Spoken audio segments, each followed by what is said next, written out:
विश्व आदिवासी दिवस के उपलक्ष्य में बमोरी तहसील मुख्यालय पर आदिवासी समाज ने विशाल चल समारोह निकाला।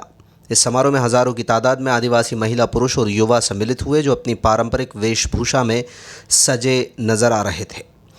चल समारोह की शुरुआत दोपहर 3 बजे मंडी प्रांगण से हुई। इसके बाद विभिन्न गलियों से होते हुए वापस मंडी में ही चल समारोह संपन्न हुआ।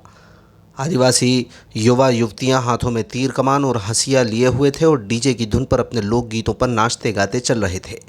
पूरे वातावरण में उत्साह और उल्लास भरा हुआ था। सुबह से ही बमोरी और आसपास के गांव से आदिवासी अपनी अपनी रैलियों के साथ मंडी स्थल पर पहुंचना शुरू हो गए थे। सभी के इकट्ठा होने के बाद सामूहिक रूप से चल समारोह निकाला गया। इस भव्य चल समारोह का विभिन्न संगठनों द्वारा जगह जगह स्वागत किया गया और पुष्प वर्षा कर सम्मानित किया गया। चल समारोह के पीछे पीछे ट्रैक्टरों की एक रैली भी निकाली गई, जिसने कार्यक्रम को और भी भव्यता प्रदान की।